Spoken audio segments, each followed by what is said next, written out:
The stars had gone quiet. First, it was the Varnath. 12-eyed, galaxy-spanning, brilliant in both science and cowardice. They packed up their data cores and vanished without a word.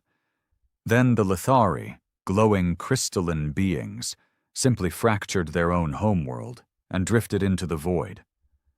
Dozens of other species followed, scattering across the arms of the galaxy like frightened birds before a storm. It was the Maelstrom. That's what they named it, though no one knew what it truly was. Some claimed it was a sentient wave of dark energy. Others said it was a dimension tearing itself into ours.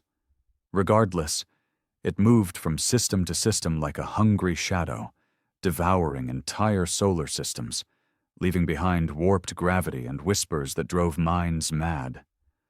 One by one, the ancient civilizations fell silent. Even the proud war-born Dravaks abandoned their colonies, leaving behind fleets and fortresses built over centuries. No one stayed. No one, except us. Humans. No, not because we were brave, not because we were stronger, smarter, or better. It was much simpler than that. We had nowhere else to go. Our kind wasn't welcome in the glittering colonies of the Ilari or the sterile biodomes of the Centauri. To them, humans were unrefined, volatile, impulsive. We were the species that still cried during wars and wrote poetry about our enemies. The other species evolved past their emotions. Humans never did. Maybe that's why we stayed. Or maybe it's because we were just too damn stubborn to run. General Leon Cortez stood on the cracked command balcony of Earth's last orbital fortress, Olympus Core. The blue planet below still spun, proud and scarred. Fires lit her skies.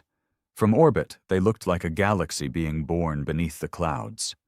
She pressed her knuckles against the cold glass and watched the feeds flicker.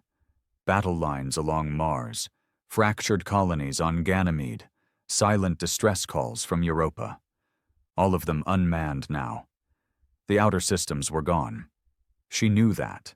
The fleet knew that. And the civilians below? They just didn't want to believe it yet. "Ma'am," a voice crackled behind her, strained and hoarse. "Evac Fleet Theta just confirmed total disengagement. The Novari have left. No warning." Cortez didn't turn around. Her fingers curled slightly. "That was the last of the Alliance, wasn't it?" she asked quietly. The comms officer, a young woman named Noor, didn't answer. She didn't have to. The silence was enough. Cortez finally turned, her black uniform pressed and spotless despite the chaos around her. Her eyes were dry. She'd stopped crying weeks ago. There were no tears left to spend. "Patch me through to all remaining command units," she said. "Planetary and orbital." "Ma'am, do you want—" "All of them." The signal took seconds to stabilize.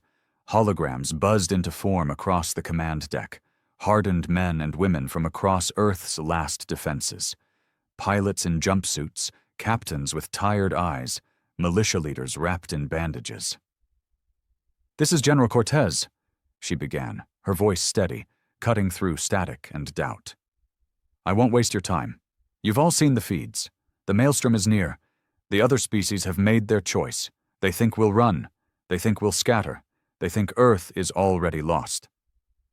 She paused. Let the weight sit heavy.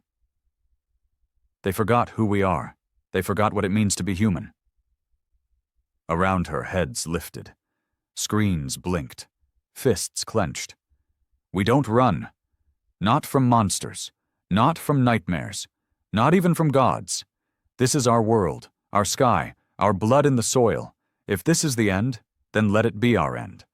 Let them write songs about how humans held the line when the stars turned their backs." A silence followed. Not the kind of silence born from fear, but from something else. Resolve. The kind that lives in bones and old stories told by campfires. The kind that gets etched into monuments and whispered into the ears of children generations later. And so, Earth prepared. They trained in city ruins and ancient bunkers. Factories once shut down now screamed back to life, building railguns and mech suits from scraps. Civilians learned to fight. Kids carried ammo. Elders stood watch with rifles older than themselves. No one complained. No one asked to leave. Because for the first time in 1,000 years, humanity was united. Not for politics, not for religion, not even for power, for survival. And as the sky darkened, as the stars blinked one by one, and the cold breath of the maelstrom reached toward Earth, the last of humanity looked up and did not flinch. The first wave didn't come with fire, it came with silence. Above Earth's thermosphere, long-range sensors blinked offline, one by one. No enemy ships, no physical presence, just a slow collapse of electromagnetic stability, like the universe itself was holding its breath. Satellites dropped from orbit. Communication relays turned to static. In Olympus Core, every screen went dark for precisely 47 seconds.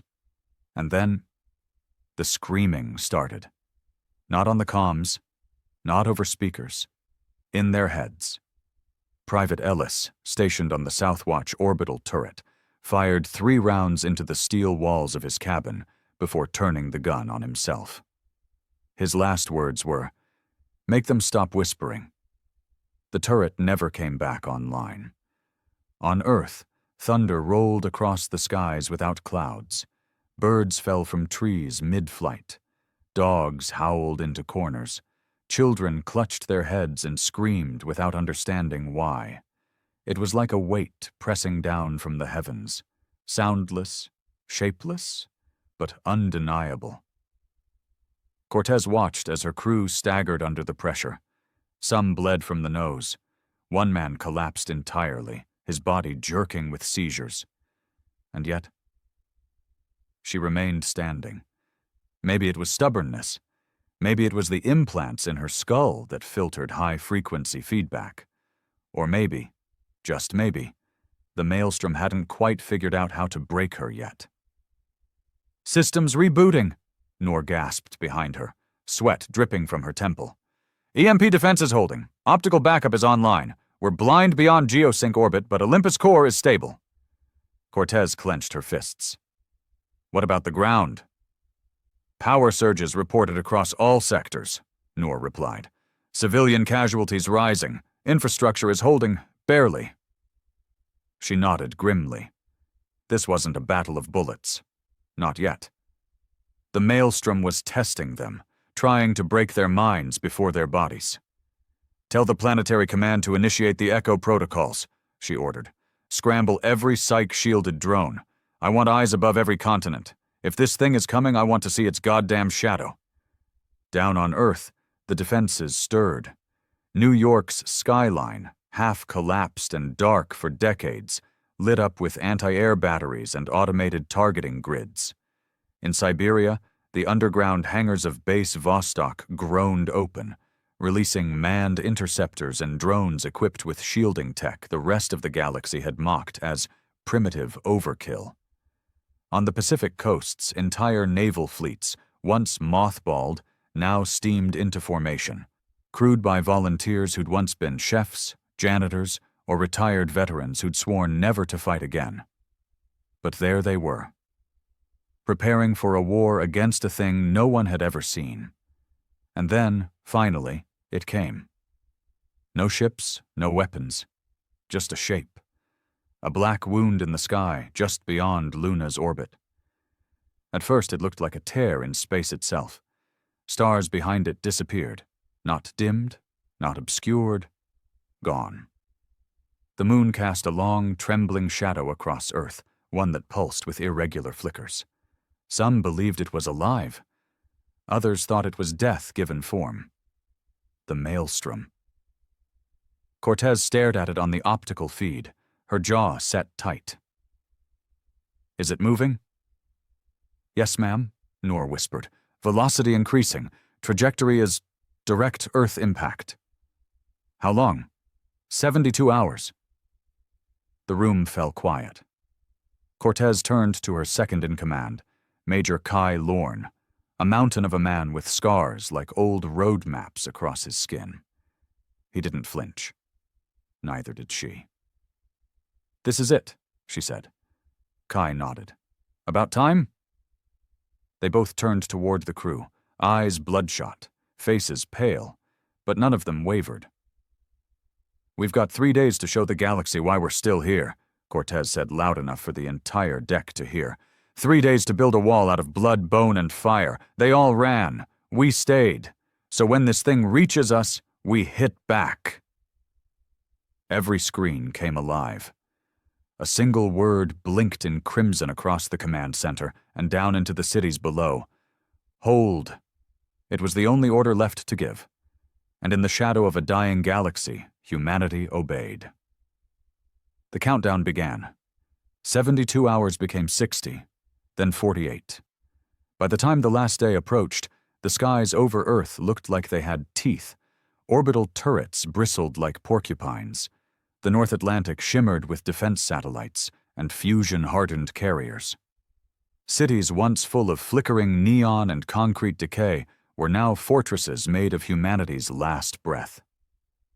In those final hours, no one slept. Not soldiers, not civilians, not even children. Everyone was part of something now. No one had time to be afraid. In Nairobi, a 12-year-old girl named Lila wired drone parts together with hands stained from engine grease. In Detroit, ex-convicts loaded ammunition onto rail cars, while priests walked between them, offering cigarettes instead of prayers. In Tokyo, a woman who hadn't spoken since the loss of her brother stood atop a half-collapsed skyscraper, scanning the sky with a handmade railgun taller than she was. Earth didn't just prepare for death. It looked death in the eye and sharpened its teeth. In Olympus Core, Cortez paced the command deck, running off 2 hours of sleep and more caffeine than her heart could take. Her voice was hoarse, her body aching, but her mind cut like a blade. "Status on orbital reinforcements," she barked. "Station Gamma 12 reports full readiness. Luna Base has activated their last-tier nukes. Earth's polar arrays synced and holding," Noor reported, her voice steadier than before. Fear had been replaced by habit. That was how humans survived, not by overcoming terror, but by working through it. And the prototype? Deployed to high orbit, cloaked, just waiting for the trigger. Cortez exhaled. That prototype was humanity's final card. A gravity core weapon so unstable, so terrifying, even the Galactic Council had banned it. Not that the Council mattered now. They were scattered like ashes in the wind. Her thoughts were interrupted by a sharp tone, an alert that sent chills across the deck. It was here. The maelstrom breached the orbital edge like an oil spill across glass. Darkness unfurled over the sky in jagged lines, as though reality itself was being slashed open, and from that breach came nothing. No sound, no signal. Just absence. Then the pressure returned. People on the ground clutched their ears even though no noise existed. They fell to their knees in parks, in shelters, in war rooms. Blood leaked from their noses and eyes. Some screamed, some prayed, some simply stared, their minds slipping like ice breaking from a ledge. But not everyone. Some held their ground. A grizzled engineer in Moscow, deaf since birth, worked calmly while others wept. Pilots sealed inside cockpit domes sang war songs over the comms, voices trembling but proud. And in a dark basement in Rio, 2 teens uploaded the final targeting patch for South America's last defensive railgun, naming it Hope, because no one else had used that word in days. In orbit, Cortez stared directly at the beast beyond the void. No form, no face, just a shifting hunger in the stars. "Do we fire?" Kai asked beside her. She hesitated. It wasn't a question of permission. They all knew the protocols. Fire when fired upon. Defend Earth at all costs. But what if it wasn't a weapon? What if it was worse? A virus of thought, a force that needed you to react first, to invite it in? Not yet, she said. We wait. The maelstrom pulsed, and then it struck. Not a beam, not a bomb, but gravity. Olympus core groaned, Earth's orbit wobbled, space itself bent, and in the twist of physics, half the lunar fleet was crushed into molten debris without a sound. Just gone. All across Earth, buildings cracked, tectonic plates shifted, tsunamis bloomed on distant shores. The Earth screamed, but didn't shatter, because the shield held. Humanity's last shield, a network of electromagnetic netting and reinforced satellite coils, glimmered to life around the planet. Designed by madmen, funded by thieves, and built by dreamers, it wrapped Earth in a final skin of light. The maelstrom recoiled. Just slightly, enough for Cortez to see something like hesitation. Like confusion. Now, she whispered. Kai slammed his palm onto the trigger pad, and from high orbit, the prototype woke. The gravity core spun, screamed, and exploded into a ripple of force that tore across the upper atmosphere. Not aimed at the maelstrom, but through it, a wound opening a wound. The maelstrom shrieked. Everyone heard it, this time not in their heads, in their souls, a scream so ancient it felt like it came from the birth of the universe, and yet Earth remained, battered, bloodied, still standing. The sky burned. Chunks of lunar debris lit up Earth's atmosphere like a meteor storm. Some of it was metal. Some of it was something else. Matter that twisted and shimmered unnaturally. Fragments of maelstrom touched space curling into strange shapes before vanishing in mid-air. The shield flickered, coughing under the pressure, but it held. In Olympus core, alarms howled like wounded animals. Smoke poured from broken panels. Half the command deck was dark, scorched from an energy backlash no one understood. Engineers shouted over sparks, trying to reroute the fusion core's remaining output to sustain the shield net. Cortez stood in the center of it all, her boots slick with oil, her uniform torn at the shoulder, one side of her face red with burns. She didn't notice. Pain had become irrelevant.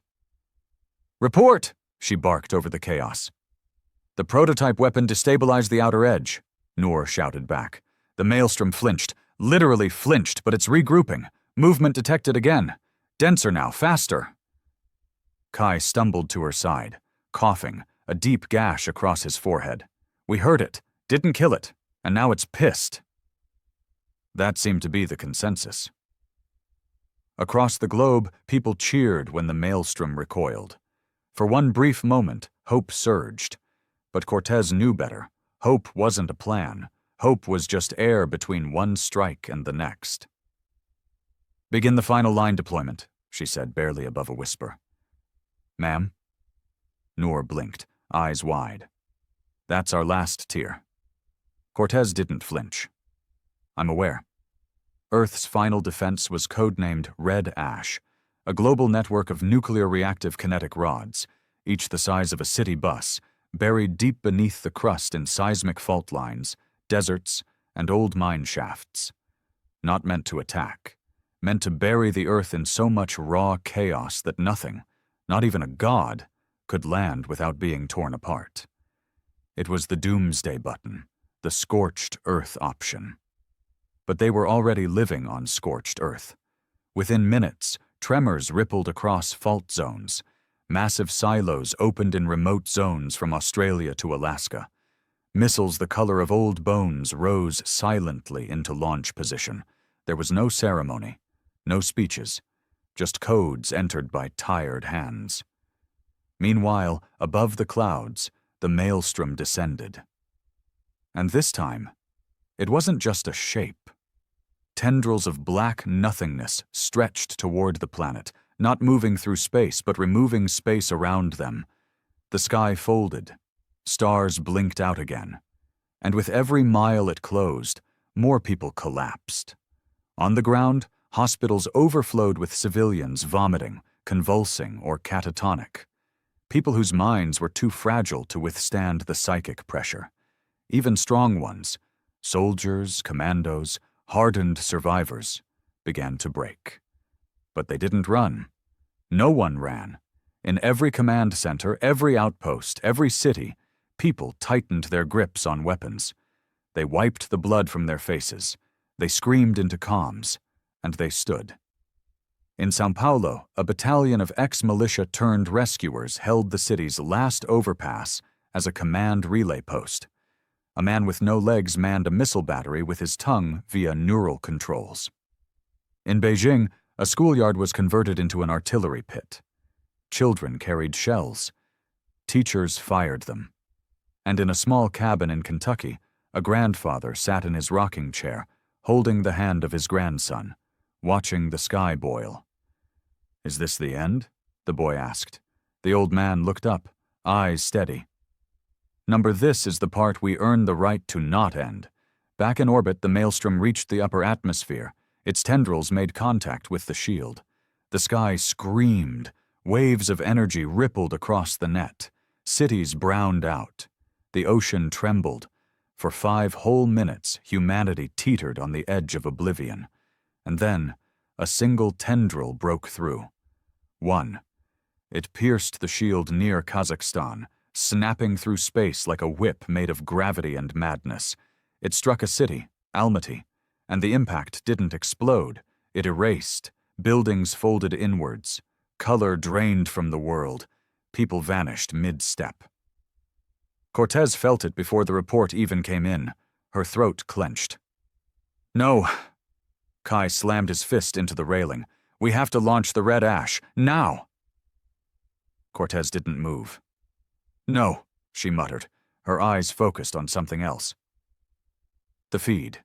The maelstrom, after erasing Almaty, stopped moving. It didn't advance. It hesitated, as if surprised, as if confused. "That city," Cortez murmured. There was something there, something it didn't expect. "What?" She didn't answer. She turned to Noor. "Get me the signal logs from Almaty's last 30 seconds. I want to know what they broadcasted." Noor hesitated. "That'll take time." "Then run." Because Cortez had a gut feeling, a soldier's instinct, that this thing wasn't just consuming. It was looking for something. And if they could figure out what, they might just have a way to hurt it again, maybe even stop it. The data logs from Almaty were nearly lost. The city's communication array had gone silent the moment the tendril hit. Entire blocks of the global network went dark, like someone had spilled ink on a digital map. But Noor worked like a woman possessed. Her fingers danced across cracked keys, rerouting through emergency beacons, pulling backups from orbiting drones and scavenged cache nodes. It took 15 minutes. In those minutes, Olympus Core ran on fumes. Generators overheated, medical bays flooded. A fire had broken out in Section 7, and there were no hands left to put it out. Cortez ignored it all. Then Noor gasped. "I found something," she whispered. On the main screen, a data stream began to scroll. It wasn't large, barely a few kilobytes. But it was enough. Enough to be strange. Almaty hadn't broadcast a cry for help, not coordinates, not weapons data. They'd transmitted a song, a human lullaby, simple, fragile, sung in Kazakh by a child, no older than 6, the kind of melody sung to babies in cold winters. Raw audio, no encryption, a fading voice among the chaos, and yet it reached the maelstrom. The tendril had struck just seconds after the transmission began. But instead of continuing its advance, it had recoiled, paused, like it had recognized something, or remembered. Cortez stared at the screen, barely breathing. "You're saying a kid's song made that thing hesitate?" Kai asked, incredulous. Noor nodded. "Not just hesitate, it froze, like it didn't know what to do." Silence spread across the command deck. It wasn't logical. It wasn't tactical. It shouldn't have mattered. But it did. And then Cortez remembered something buried in a galactic file long before Earth was abandoned, a single classified report from a species called the Utari, before they fled. It mentioned the maelstrom briefly, calling it a hunger born from memory, not a creature, not a machine, but remorse given shape. "What if it's not just trying to destroy us?" she whispered. "What if it's trying to forget us?" Noor paled. "You think it knows humanity?" "I think it did," Cortez said. "Once." The theory was insane, but so was the world now, and something deep in her bones told her it was true. The maelstrom wasn't just wiping out life, it was erasing history, culture, emotion, the pieces that made a species unique. And somehow, something in that child's lullaby cut through the void. "We can't kill it," Cortez muttered. "Not like this. But maybe we can remind it." "Of what?" "That we mattered." Within hours, a global operation was launched. Every surviving broadcast tower, every emergency drone, every satellite was given one task: transmit, not commands, not orders, memories, songs, poems, love letters, laughing voices, cries of newborns, human noise. Africa played ancestral drums across the savannah. In Paris, someone climbed a cathedral and streamed an old opera over mega frequencies. In Mumbai, children recited bedtime stories into cracked microphones. In New York, crowds gathered in Times Square, chanting together, "We are still here." The airwaves trembled with life, and above them, the maelstrom shuddered. The tendrils flinched, curling away from the most concentrated transmissions. Where the lullabies were strongest, it hesitated. Where love songs rang, it wept, the sky raining black streaks of sorrow that hissed into mist before touching ground. But it wasn't enough. One of the massive arms coiled downward again, heading for Cairo. Cortez's stomach dropped. "We're losing it," Kai growled. "Number not losing. Not yet." "Broadcast the final signal," she ordered. Noor's hands froze over the console. "You mean, yes." They had one last broadcast, saved for a moment just like this. A universal code, the only one confirmed to be recognized by every known species in the galaxy. Not military, not religious. It was the sound of a heartbeat, slow, rhythmic, human. They layered it beneath a song from a long-dead singer, a woman whose voice had crossed centuries and space stations, a love ballad that once played in the background of a wedding, in a city now gone. The signal surged through the net, and the maelstrom paused. The tendril stopped mid-air, inches above Cairo. The blackness around it trembled. For a moment, just one moment, the air felt warm, like sunlight before a storm. Then the unthinkable happened. The tendril retreated. No impact, no erasure. It withdrew. Cortez stood still, eyes wide, heart pounding louder than any broadcast. They hadn't beaten it, but they'd reached it. And something in that vast, ancient sorrow had remembered humanity, and didn't want to forget. Not yet. Silence followed. Not the kind born of fear or devastation, but a deep silence, like the universe itself was holding its breath. The maelstrom had paused. Its tendril hovered in the upper stratosphere, twitching with slow, unsure movements, more like a confused animal than an unstoppable god. The monstrous shadow still loomed, blotting out stars, but it no longer surged forward. And below it, Earth was singing, not in harmony, not in rhythm, but honestly, imperfectly, like humanity always did. There were broken instruments playing in ruined cities, old speakers buzzing from makeshift towers. A wedding violinist from Warsaw played into a radio mic, her dress still soaked in blood. In Tokyo, a child sang his mother's favorite pop song, his voice cracking mid-line. But he kept going. Across deserts and valleys and collapsed streets, stories flowed. People didn't care if they were heard. They had to be remembered. Back in Olympus Core, no one moved. The feed showed it all. Satellite view of a world refusing to vanish. Kai wiped tears off his face, not caring who saw. Noor was slumped in her chair, whispering something that might have been a prayer. Cortez stood like a statue, eyes fixed on the trembling shape in the sky. Then the tremble changed. It wasn't just pulling back, it was fragmenting. The maelstrom's edge rippled, like wind across black water. Portions of it began to fray, turning translucent, glitching, as if memory was fighting oblivion inside that thing's impossible core. Noor's console beeped. "Ma'am, we're receiving signals, not from Earth, from orbit." Cortez snapped out of her trance. "What kind of signals?" "Echoes, reflections bouncing off the maelstrom, but they're not ours." Kai leaned in. "Then whose?" Noor glanced up, eyes wide. "Everyone else's." They stared. She turned the volume up. Through the static came fragments, languages long silenced, voices that shouldn't have existed anymore.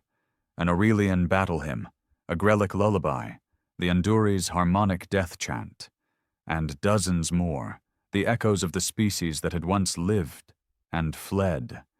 The maelstrom wasn't just made of death, it was made of what was lost. And now, Earth's defiant noise was shaking something loose inside it.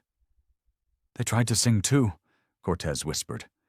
"Before they ran, before they fell." But they hadn't been loud enough. Or maybe they had given up too soon. Maybe that was what the maelstrom fed on. Abandonment. The absence of memory. The silence left behind. Humanity, for all its flaws, hadn't been silent. Even in the end, they screamed their stories into the void, and now those voices, human and alien, began to harmonize. The signals merged. Across Olympus Core's speakers came a sound that didn't exist in any known file. It wasn't music. It wasn't words. It was something else. A resonance that burrowed into the soul. A chorus of remembrance. Cortez staggered slightly, her vision blurred, not from fatigue, but from something she didn't understand. Feeling. She could feel the maelstrom listening, not just observing, not just reacting. Listening. And then came the shift, not in space, in time. Suddenly, feeds began flickering. Static overtook half the screens. Alarms went haywire, but not with danger, with impossibility. One monitor showed Tokyo in daylight. The next showed it as it was, 3 years ago, before the sky broke. Another screen showed the moon, still whole. Another showed a soldier, long dead, standing tall again. "Noor!" Cortez barked. "What the hell is happening?" "I don't know. The maelstrom is interfering with the satellite stream, but not like before. It's—" She stopped, shaking her head. "It's showing us what we used to be." They weren't hallucinations. They were memories, broadcast not by Earth, but by the maelstrom itself. It was returning them, piece by piece, emotion by emotion. Somewhere in that churning, chaotic void, something remembered what it once was, or who. "It was alive," Cortez whispered. "Once, like us, maybe with us. And when its people died, it broke. It became this." Kai muttered, "You're telling me the maelstrom used to feel?" "I'm telling you," she said slowly. "It might still." The maelstrom began to retract, not retreat. Unravel. The black mass curled inward, spiraling on itself, pulling those tendrils back in like it was collapsing into its own memory. The stars began to return, one by one. The pressure on Earth's atmosphere eased.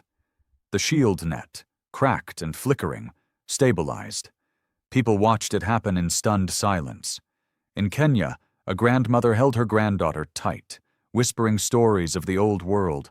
In Moscow, a violinist stopped playing only to watch the night sky open. In Houston, survivors on rooftops pointed upward as the last arc of shadow dissolved into a silver mist. And then the maelstrom was gone. Not destroyed, not defeated. Just gone. Vanished like a story finally finished. For hours, Earth didn't move. People stood in streets, in fields, on rooftops. Faces turned skyward, waiting for the blackness to return, waiting for the tremble in the air, the shriek of a power grid failing, the thunder of something massive breaking through the sky. But it didn't come. The maelstrom had left, and what it left behind was quieter than death. Hope. Cortez didn't realize she'd been gripping the edge of the console until blood returned to her fingers. Noor was sobbing now, openly, shoulders shaking with each breath. Kai didn't even try to stop the tears. He just kept staring at the stars as they blinked back into view. The feed across Olympus core glitched one last time. Then everything stabilized. Normal. Boring even. No static. No screams. Just blinking lights and diagnostic pings from systems that hadn't operated in weeks. The kind of thing that used to irritate engineers, and now felt like music. They had made it. But Cortez wasn't celebrating. Not yet.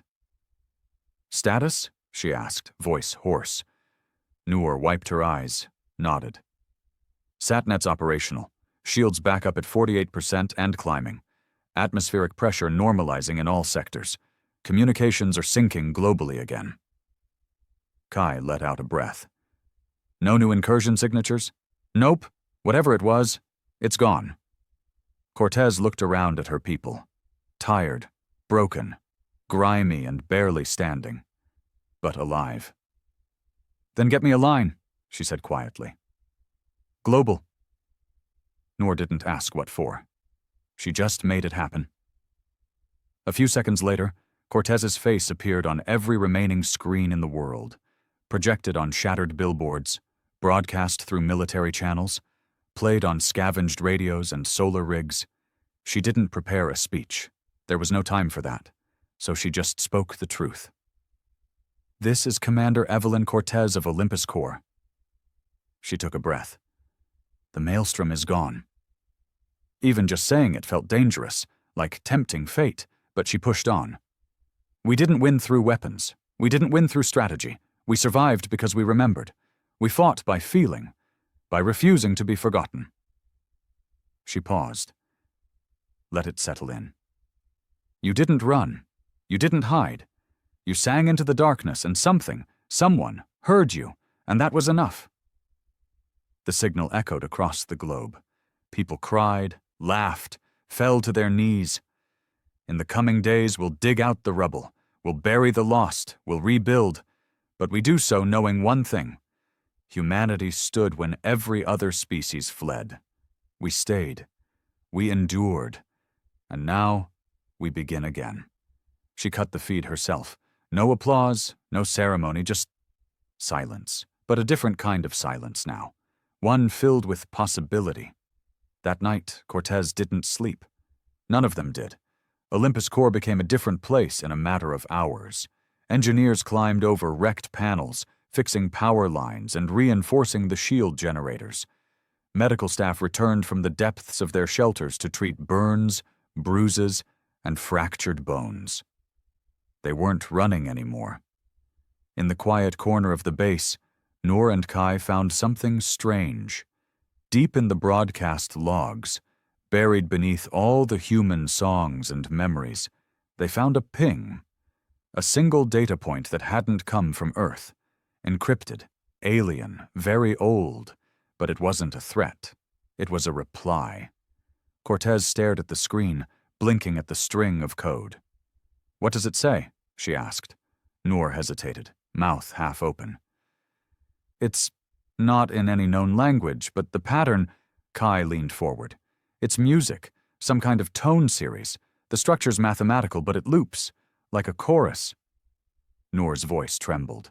"It's singing back." The three stood in silence as the signal played. Low, hollow, melancholy, but gentle.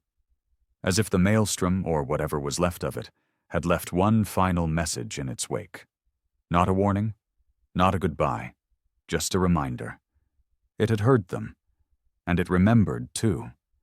In the days that followed, people began returning to cities. Scavenger crews lit fires in shattered towers to signal safe zones. Solar farms were repaired. Drones flew overhead, mapping the world's new scars. Entire villages reformed in the ruins, sharing food, power, and, most of all, stories. A movement spread, not religious, not political, just one simple phrase, painted on walls and carved into stone. We stayed. It became humanity's new flag. No symbols, no borders, just the truth. They stayed, they held the ground.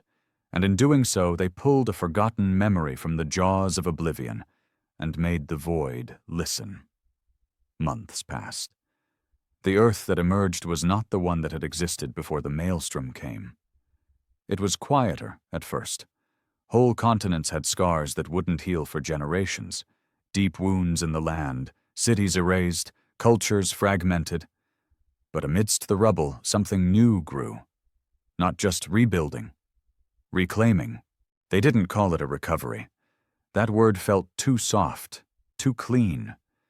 This was something messier, harder, more real. It was a process of remembering while moving forward, of learning to live with the ghosts instead of pretending they hadn't been there. Commander Evelyn Cortez stepped outside Olympus Corps for the first time in weeks.